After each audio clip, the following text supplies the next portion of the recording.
L'actu décalée de ce matin a pour thème les problèmes dans les couples. La résilience, est-ce la solution?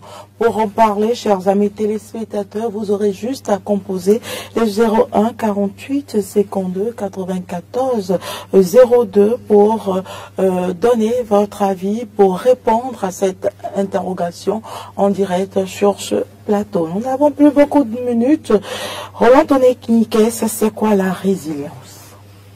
Alors, en psychologie, on parlera de résilience quand on parle de la capacité à surmonter les chocs traumatiques. Et donc, c'est ce qu'on comprend par résilience en psychologie. Et notamment dans le cas d'espèce, je crois que c'est beaucoup plus la psychologie qui est mise en avant. Voilà.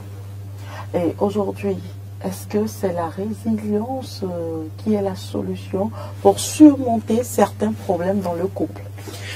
Alors, c'est une question de couple. Il revient à chacun de savoir comment s'y prendre dans son couple. C'est vrai qu'il y a des situations qui prévalent dans votre couple et ça ne demande aucune résilience. Il vous revient de prendre la décision ultime. C'est vous qui prenez la décision. Personne ne peut vous aider à prendre la décision. Même si vous allez voir les conseillers matrimoniaux, c'est pas évident. Ils vous diront ce qui est formel.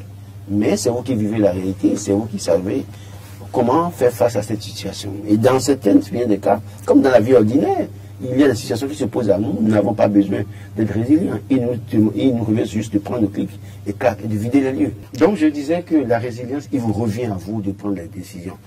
Quand vous avez en face de vous un homme, un mari violent, bagarreur tout le temps, c'est pas la peine de vouloir rester là au point et attendre qu'il vous tue d'abord. Parce qu'il est arrivé où des hommes ont battu des femmes à mort. Et donc quand vous voyez le danger, à un moment donné, c'est à vous de voir si vous pouvez continuer à subir, être résiliente, ou alors si vous devez partir. Et je crois que la décision... Maintenant, dans bien des cas, vous savez, il ne sert à rien de prendre ces effets à la première dispute. C'est-à-dire que parfois, ce n'est pas dispute pour autant, hein, il y a un petit malentendu. Et chaque fois que vous devez ramasser vos effets, tous les hommes ne supportent pas ça. Donc, il revient à avoir de la discipline dans le couple. Il y a le mari qui, peut-être, il y a quelques malentendus, vous ne vous entendez pas, vous ne vous comprenez pas. Il revient à trouver les voies et moyens pour aller à la table de discussion, de négociation. Et s'il n'y a pas la réconciliation, chacun dit clairement ce qu'il pense de la relation, qu'est-ce qu'il faut faire. Mais il ne faut jamais s'accrocher dès lors que votre vie est en péril. Parce que dans bien des cas, on voit que la vie est en péril. Quand on parle de violence, ce n'est pas que la violence physique. Rien que des soucis peuvent amener une femme ou un homme à faire un AVC. Rien que des soucis peuvent amener quelqu'un à vouloir se suicider, à tenter à sa propre vie. Donc, avec nos valeurs culturelles, nos traditions, très souvent, on demande à la femme pratiquement d'être résiliente dans les couples. Je vous dis, la tradition, c'est une autre chose. Votre vie, c'est encore autre chose. Et le passé n'est jamais le présent. Par le passé, dès lors qu'une femme et un homme se mettent ensemble, qu'est-ce qui se passe? C'est l'union de deux familles. Et dès lors que vous avez un problème en tant que femme, vous allez vous plaindre chez la belle famille, chez vos parents. Et les parents convoquent une réunion. Combien de couples aujourd'hui, à Cotonou, ont des familles réunies alors qu'ils ont fait mariage à Cotonou ou je ne sais quoi? C'est-à-dire que la femme, parfois, c'est qu'il n'y a pas de tante à qui il faut faire allégeance, ni donc à qui il faut faire allégeance. N'a pas de... Le monsieur est déjà mort, son papa est déjà mort. Donc, le monsieur se retrouve seul peut-être à Cotonou. Lui aussi, n'ayant pas pris l'habitude d'aller régulièrement au village pour faire allégeance à ses tantes et oncles, la femme le tourmente, le torture moralement, il subit en silence. Parce qu'il n'a pas permis à ce que quelqu'un soit son rempart à un moment donné. Mais c'est vice-versa. Oui, c'est dans les deux cas. Ce qui fait qu'aujourd'hui, c'est le problème qui se pose.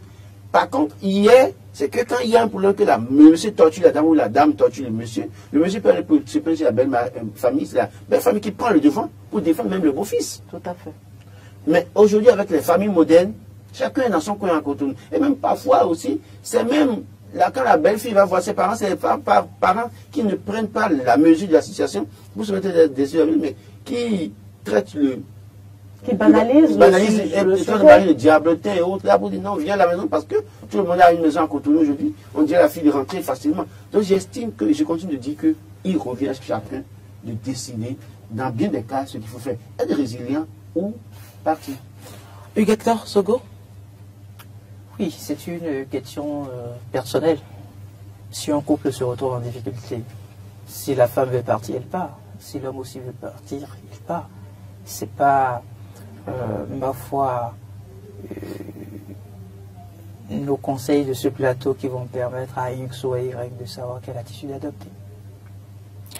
Nous allons lire quelques commentaires des amis internautes. Il s'agit de Boris. Boris dit ce matin, si au moindre malentendu tu pars, tu ne pourras pas avoir un couple. C'est ce que traverse le couple ensemble qui forge encore plus leur amour et leur relation. Mais si c'est les actes de violence, il vaut mieux quitter et si on sent qu'on est en danger et la personne ne pourra t'y contraindre à rester. Vincent, les problèmes dans les couples, c'est comme la pluie, il pleut partout, il n'y a jamais existé un couple parfait. Il n'y a jamais un couple parfait. Les problèmes de couple n'en manquent pas. Nous devons apprendre à nous comprendre et à être humbles. Aimer le bon. Ce sont les réseaux sociaux qui nous font croire qu'il y a des couples parfaits. Rejetons de l'aimer. Si la résilience a pour but de survivre, alors c'est la meilleure solution. Donna dit, ni la résilience, ni la communication, ni la compréhension ne sont des solutions. Il n'est pas dit qu'un couple doit forcément marcher. Si à un moment la magie s'éteint, les échanges deviennent des conflits sans fin, il serait opportun de continuer chacun sa route. Dorcas Jossou, ma sœur, vient me rappeler la citation de Mariam Abba, celle dont le résumé fait du mariage un contrat à durée limitée. Dorcas Jossou donna le mariage est une adhésion à un programme de vie.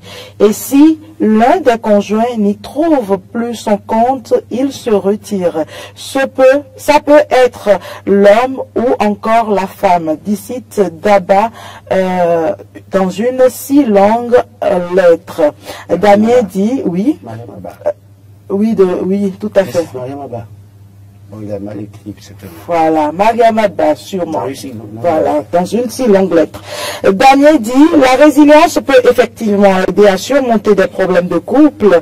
Elle permet de faire face aux défis, d'apprendre des difficultés et de renforcer la relation. Cependant, la communication ouverte et le compromis sont également essentiel pour une résolution durable. Et voilà les avis des internautes. Nous n'avons pas la science infuse sur ce plateau et nous espérons que chacun des conjoints dans le couple pourra faire le meilleur choix pour la survie de son couple. Merci de nous avoir suivis. Merci Roland. Merci Hugues Hector Zogo pour cette émission qui s'achève ainsi. Prenez le rendez-vous, même chaîne.